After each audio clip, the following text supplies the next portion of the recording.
Om Swastiastu. Baik, terima kasih atas waktu yang telah diberikan kepada kelompok kami, terutama kepada Ibu Nikade Depi Dumaini, SPD MPD, selaku pengampu mata kuliah Filsafat Pendidikan. Sebelumnya, perkenalkan nama saya Igustia Inovayanti dengan NPM 214041 dan teman-teman saya. Perkenalkan, nama saya Nilinga Dewi Cakrawati, NPM 214054. Ya, perkenalkan nama saya Niwayan Sri Bintang Budiani, NPM 214040. Baik, perkenalkan nama saya Niketut Eti Rani Prianjani, NPM 214024. Baik, perkenalkan nama saya Eko Martunadi, NPM 214016. Baik, pada kesempatan kali ini di sini kami akan mempresentasikan dan juga membawakan materi dengan judul Filsafat Pendidikan dalam Aliran Rekonstruksionisme. Kita mulai saja pada pembahasan yang pertama, yaitu pengertian dan juga sejarah dari aliran rekonstruksionisme ini. Untuk penyaji, saya persilahkan. Baik, untuk materi yang pertama yaitu pengertian dan sejarah aliran rekonstruksionisme. Yang pertama yaitu pengertiannya. Aliran rekonstruksionisme berasal dari kata rekonstruk, yaitu gabungan dari kata re yang artinya kembali dan konstruk yang artinya membangun. Jadi, secara etimologis, rekonstruk berarti membangun kembali. Sedangkan, dalam filsafat pendidikan, aliran rekonstruksionisme adalah aliran yang berusaha merombak tata susunan lama dalam pendidikan dan membangun tata susunan hidup kebudayaan yang bercorak modern. Aliran ini dipelopori oleh George Kahn dan Harold Drake pada tahun 1930. Pada prinsipnya, aliran rekonstruksionisme dikhususkan kepada keprihatinan para rekonstruksionis terhadap kehidupan manusia modern. Atau dengan kata lain, adanya krisis kebudayaan modern.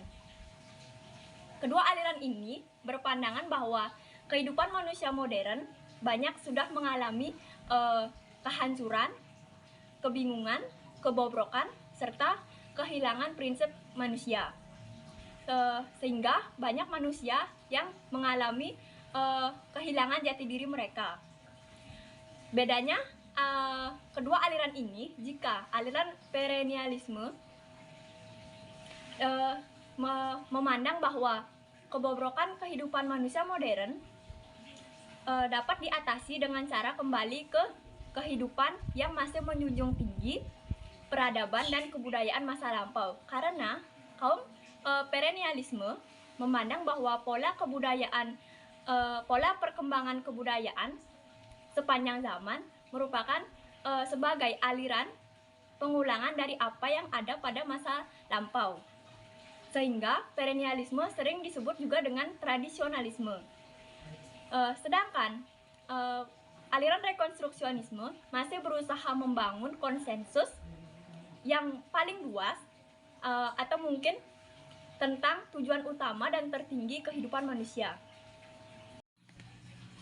Baik, selanjutnya yaitu sejarah aliran rekonstruksionisme.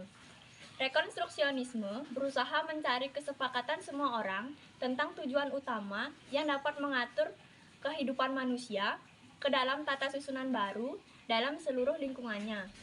Rekonstruksionisme ini juga ingin merombak tata susunan lama ke dalam tata susunan baru melalui lembaga dan proses pendidikan. Rekonstruksionisme pada awal sejarahnya pada tahun 1920 diawali dengan karya dari John Dewey yang berjudul Reconstructionist in Philosophy yang dipopulerkan oleh George Kahn dan Harold Drake pada tahun 1930-an yang selalu ingin menjadikan lembaga pendidikan sebagai wahana rekonstruksi masyarakat. Aliran rekonstruksionisme juga diformulasikan oleh George Kahn yang oleh sebuah karya klasiknya yang berjudul Der the School Built a New Social Order yang diterbitkan pada tahun 1932. Aliran ini sependapat dengan aliran perennialisme tentang mengungkap krisis kebudayaan modern. Menurut Syam, kedua aliran ini berpandangan bahwa keadaan sekarang merupakan zaman yang kebudayaannya paling terganggu oleh kehancuran, kebingungan, dan kesimpang siuran. Bila aliran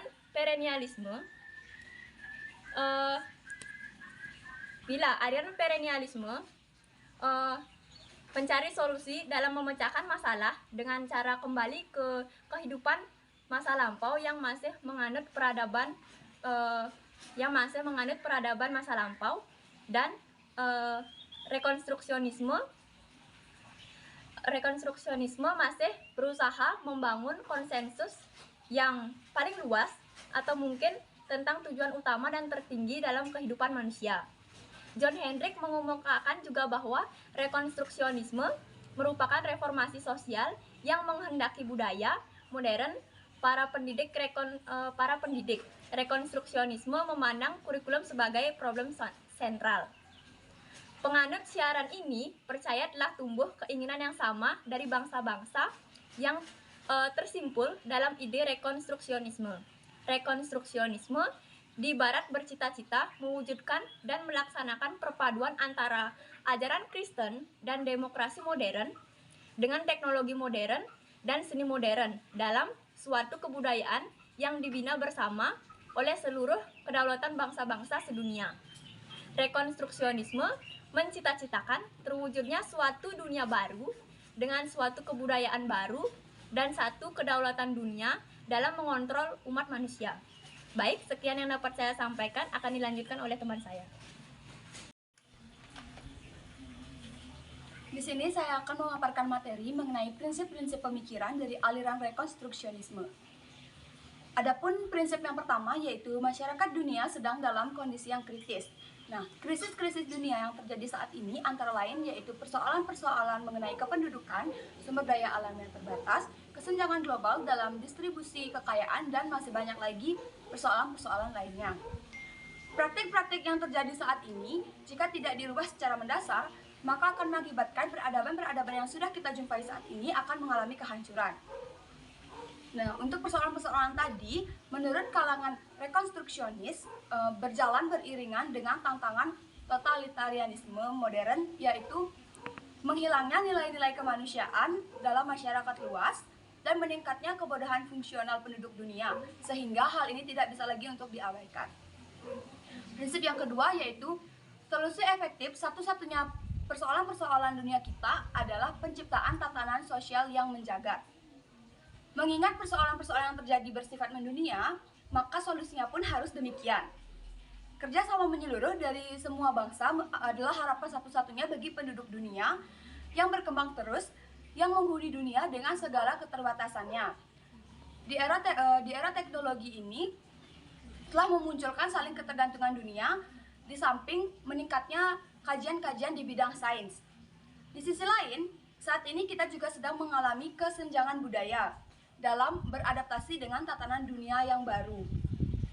Kemudian prinsip yang ketiga, ada pendidikan formal dapat menjadi agen utama dalam rekonstruksi sosial.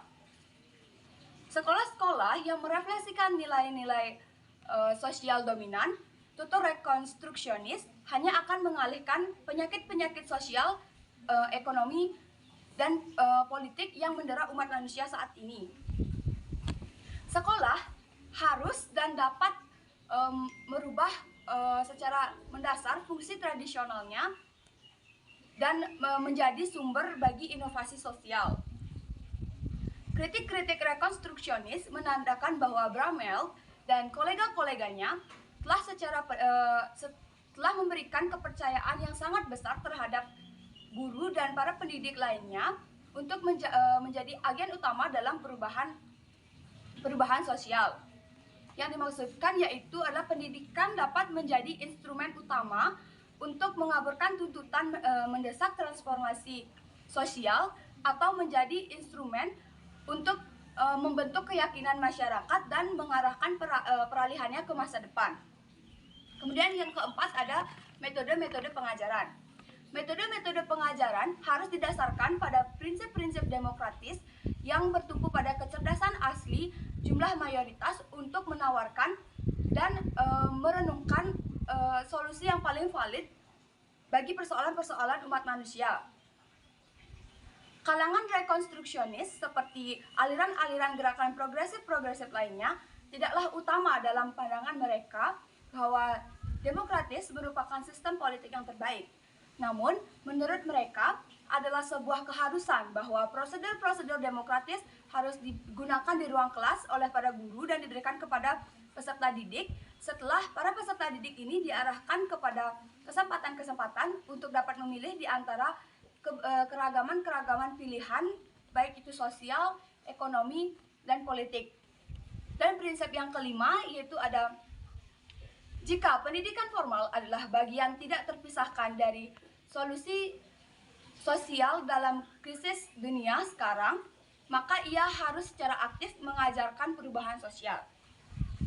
Pendidikan harus memunculkan kesadaran peserta didik akan isu-isu yang terjadi saat ini dan mendorong secara aktif mereka untuk memberikan solusinya.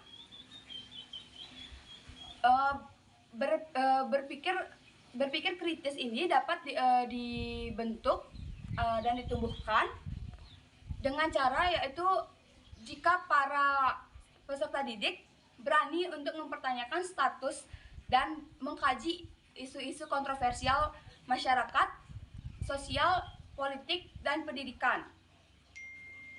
Dengan berpikir kritis, para peserta didik akan mengetahui ketidakadilan dan ketidakfungsian dari beberapa aspek yang ada sekarang ini dan mengembangkan mereka untuk mencari alternatif bagi kajian konvensional.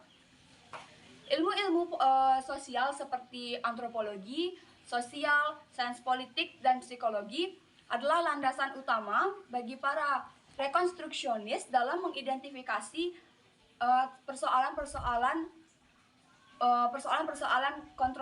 kontroversi, konflik, dan inkonsistensi. Menurut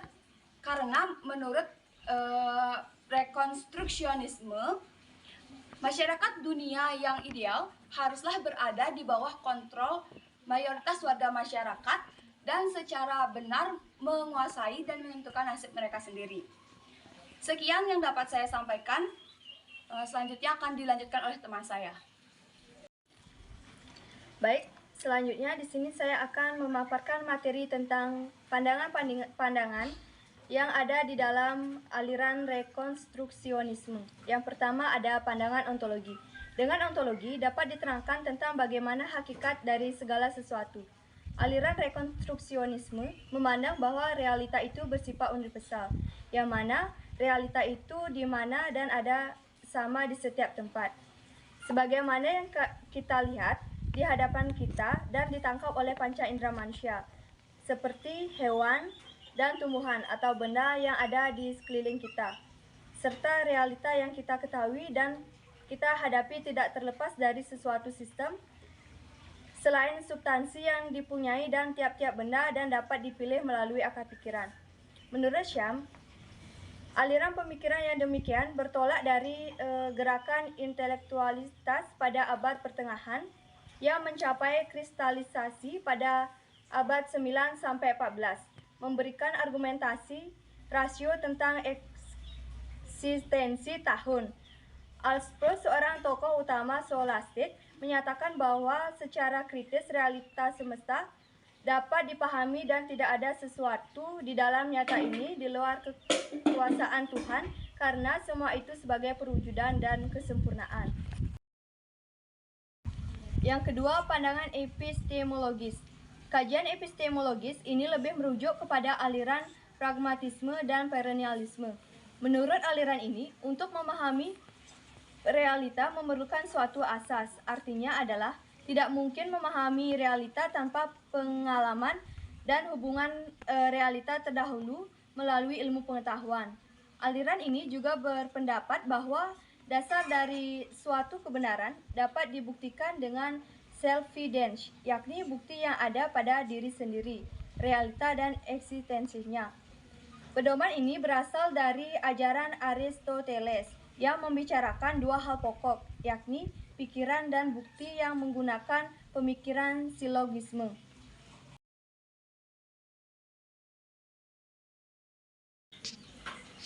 Yang ketiga ada pandangan arkeologi. Di dalam proses interaksi sesama manusia diperlukan nilai-nilai. Begitu juga dalam hubungan manusia dan alam semesta. Prosesnya tidak mungkin dilakukan dengan sikap netral.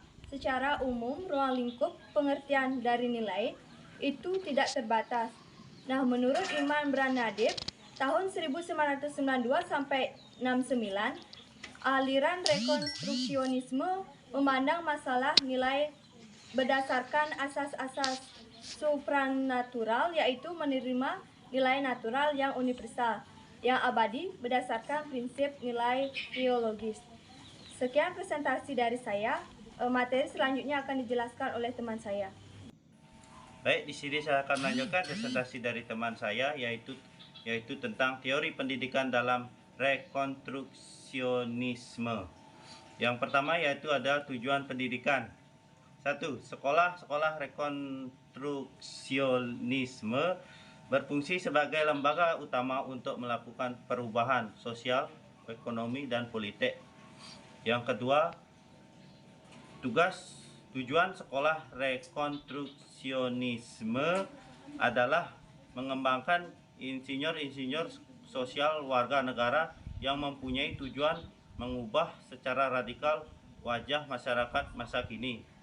Yang ketiga yaitu tujuan pendidikan rekonstruksionisme adalah membangkitkan kesadaran para peserta didik tentang masalah sosial, ekonomi, politik yang dihadapi umat manusia dalam skala global dan mengajarkan kepada siswa tentang keterampilan yang diperlukan untuk mengatasi masalah tersebut. Yang nomor 2 yaitu ada metode pembelajaran. Metode pembelajaran ini berisi tentang analisis kritis terhadap kerusakan warga masyarakat dan kebutuhan-kebutuhan programatik untuk perbaikan. Dengan demikian menggunakan metode pemecah masalah dengan menyusun program aksi persaingan masyarakat. Baik, yang ketiga yaitu ada kurikulum. Kurikulum ini berisi tentang mata-mata pelajaran yang berorientasi pada kebutuhan masyarakat masa depan. Kurikulum ini banyak berisi tentang ilmu sosial, ekonomi, dan politik yang dihadapi oleh manusia. Adapun struktur organisasi kurikulum terbentuk dari cabang-cabang ilmu sosial dari proses penyelidikan ilmiah sebagai metode pemecah masalah. Yang pertama yaitu pelajar. Siswa adalah generasi muda yang sedang tumbuh menjadi manusia pembangun masyarakat masa depan dan perlu berlatih keras untuk menjadi insinyur-insinyur sosial yang diperlukan untuk membangun masyarakat masa depan. Yang kedua yaitu pengajar. Guru harus membuat para peserta didik menyadari masalah-masalah yang dihadapi umat manusia, membantu mereka merasa menghasilkan masalah-masalah tersebut sehingga mereka merasa terikat untuk memecahkannya. Menurut Brandeis, teori pendidikan ini dibagi menjadi 5. Yang pertama yaitu pendidikan dilaksanakan di sini sekarang dalam rangka menciptakan tata sosial yang didasari keutuhan ekonomi dan sosial masyarakat modern. Yang kedua yaitu masyarakat baru harus berada dalam kehidupan demokratis sejati di mana sumber dan lembaga utama dalam masyarakat dikontrol oleh masyarakat itu sendiri. Yang ketiga yaitu anak sekolah dan pendidikan itu sendiri dikondisikan oleh kekuatan budaya dan sosial. Yang keempat yaitu guru harus meyakini terhadap fasilitas dirinya dengan cara bijaksana dan memperhatikan prosedur yang demokratis. Yang terakhir yaitu ada meninjau kembali penyusunan ke kurikulum, yakni isi pelajar, metode yang dipakai, dan bagaimana cara guru itu dilatih. Akan dilanjutkan oleh teman saya. Baik, terima kasih atas waktunya. Di sini saya akan melanjutkan presentasi dari teman saya sekaligus materi terakhir dari aliran rekonstruksionisme, yaitu tokoh-tokoh dari aliran rekonstruksionisme. Kita mulai dari yang pertama, yaitu ada George Central Count pada tahun 1889 sampai dengan 1974. Beliau berpandangan bahwa pendidikan itu dalam sejarah digunakan untuk mengenalkan peserta didik pada tradisi, budaya, sosial, dan juga kondisi budaya lainnya. Dalam waktu yang sama telah direduksi oleh sains modern, teknologi, dan industrialisasi. Kemudian sehingga pendidikan sekarang harus diarahkan pada hal yang lebih positif untuk membangun kultur budaya dan mengeliminasi patologi sosial. Yang dimaksud dengan patologi sosial ini adalah seperti penyakit sosial, seperti itu. Beliau juga menegaskan bahwa pendidikan harus memiliki visi dan prospek untuk perubahan sosial secara radikal. Kemudian, Count menyeru pada pendidik untuk membebaskan diri dari kebiasaan pendidik yang merasa nyaman menjadi pendukung status quo. Yang dimaksud dengan status quo di sini adalah seperti pendidik itu stuck di sana-sana saja, tidak ada perubahan sama sekali.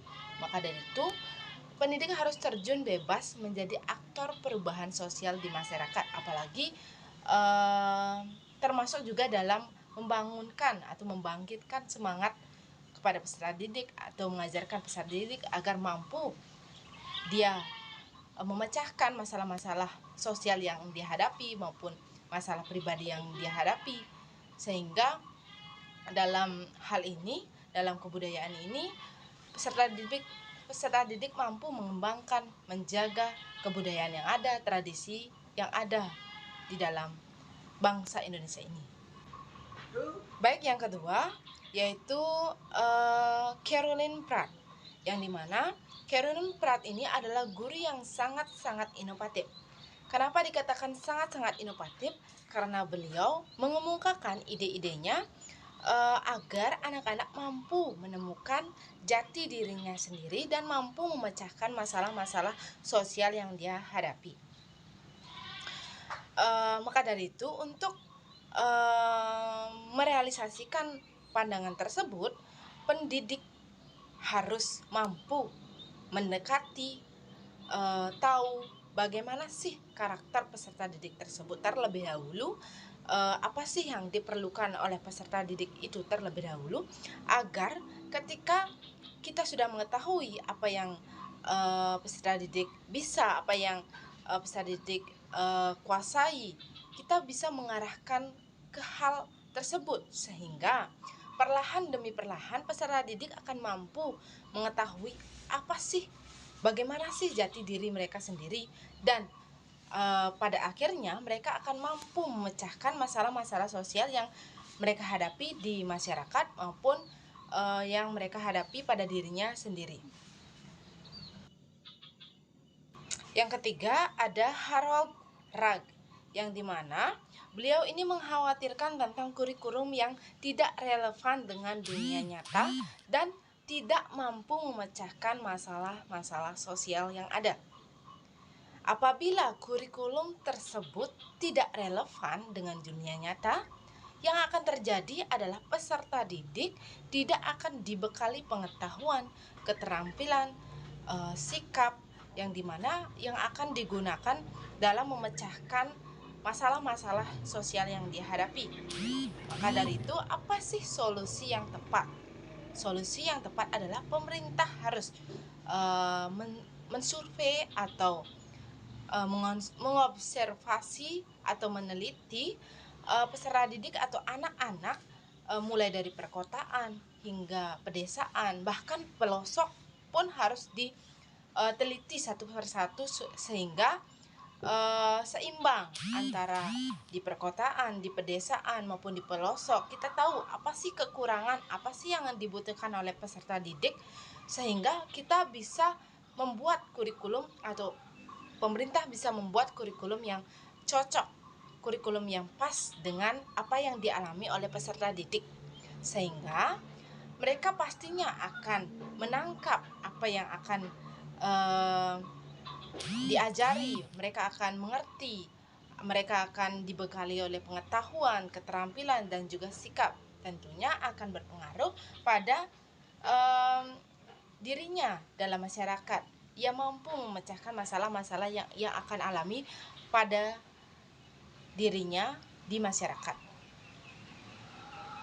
Yang keempat ada Ivan Illich, yang dimana Ivan Illich mengemukakan bahwa ia ingin menghapus yang namanya sekolah dan mengemukakan suatu hal yang baru untuk pendidikan. Kenapa beliau mengemukakan hal seperti itu? Alasannya yaitu ketika beliau melakukan penelitian di Amerika, beliau ini menemukan peraturan bahwasanya anak-anak harus belajar selama 12 tahun, yaitu SD, SMP, SMA minimal 12 tahun wajib. Kemudian apabila ada anak yang tidak bersekolah selama minimal 12 tahun, mereka akan dicap atau akan dianggap sebagai anak yang terbelakang atau anak yang paling terbawah. Maka dari itu beliau sangat-sangat memprihatinkan semua hal tersebut. Kenapa beliau sampai ingin menghapus yang namanya sekolah? Beliau melihat dari sisi masyarakat terbawah, yaitu masyarakat miskin, yang dimana mereka bukannya semangat dalam menempuh pendidikan, tetapi mereka merasa tertekan, merasa semangatnya sudah hilang karena pendidikan ini mendorong anak-anaknya atau mendorong dia untuk harus bersekolah. Mereka akan yang namanya terpukul, belum lagi masalah biaya. Mereka harus mencari uang agar mereka dapat membayar uang UTS, membayar uang UTS anak-anaknya, seperti itu. Maka dari itu membuat Ivan Illich ini sangat memprihatinkan hal tersebut. Tidak hanya itu, tetapi pada sekolah ini mewajibkan batas umur masuk SD, SMP maupun SMA. Bagi yang tidak sesuai dengan umur tidak diperbolehkan untuk bersekolah. Lalu bagaimana dengan orang dewasa? Bagaimana dengan orang tua yang ingin bersekolah, yang ingin merasakan yang namanya bersekolah, atau ketika dulunya dia tidak bersekolah atau putus sekolah? Bagaimana yang akan terjadi kepada mereka? Apakah mereka akan tidak dapat mengenal huruf, tidak dapat membaca, tidak tahu angka dengan peraturan hal seperti itu yang mengharuskan hanya boleh umur segini, masuk SD hanya umur segini, masuk SMP hanya umur segini, masuk SMA. Sangat peraturan yang mempersulit atau yang dinamakan tidak sesuai dengan pendidikan itu untuk semua orang. Seperti itu. Kemudian pendidikan di dalam persekolahan itu kenapa harus ada perankingan? Kenapa harus ada pengelompokan? Siswa yang lebih pintar di kelas ini, siswa yang belum bisa di kelas ini, kenapa harus ada pengelompokan tersebut? Padahal seperti yang kita ketahui, kita harus belajar sama-sama, harus menempuh sama-sama, saling melengkapi. Ada yang tidak bisa, ada yang mengajari, bukan mengelompokkan. Itu sangatlah tidak sesuai dengan apa sih arti dari pendidikan itu. Seperti itu. Maka dari itu perlunya perubahan atau hal baru untuk pendidikan. Itulah sebab beliau ingin menghapus yang namanya sekolah. Tetapi beliau tidak ingin menghapus tidak bangunannya yang ingin dihapus, tetapi hal-hal peraturan yang tidak masuk akal dalam sekolah itu, dan membuat hal baru untuk pendidikan. Seperti itu. Baik, yang kelima yaitu ada Paulo Freire, yang dimana beliau menginginkan sekolah yang dapat ditarik dari pengalaman kehidupan peserta didik, yang dimana dapat lebih memperluas pengetahuan atau cara pandang atau cara pikirnya peserta didik tersebut lebih luas dan dapat mengemukakan pendapatnya dengan lebih jelas, lebih realistis, seperti itu. Baik, itulah tadi materi yang sudah kami sampaikan. Jadi dapat diambil kesimpulan bahwasanya dalam konteks pendidikan, aliran rekonstruksionisme merupakan suatu aliran yang berusaha merombak tatanan susunan yang lama dengan membangun tatanan susunan baru yang bercorak modern. Aliran rekonstruksionisme pada dasarnya sepaham dengan aliran perennialisme, yaitu hendak menyatakan krisis kebudayaan modern. Tujuannya adalah untuk pendidikan ini atau pendidikan rekonstruksionisme ini agar dapat membangkitkan kesadaran para peserta didik tentang masalah sosial, ekonomi, dan politik yang dihadapi umat manusia dalam skala global, dan mengajarkan kepada mereka terhadap keterampilan-keterampilan yang ada, yang dimana dapat untuk digunakan untuk memecahkan atau bisa digunakan dalam kehidupan bermasyarakat nantinya, dapat memecahkan masalah sendiri, dapat memecahkan masalah-masalah sosial yang ada, seperti itu. Baik, sekian presentasi dari kelompok kami. Apabila ada kesalahan kata dalam presentasi yang telah kami laksanakan, kami memohon maaf, dan akhir kata kami tutup dengan Parama Santi. Om Santi Santi Santi Om.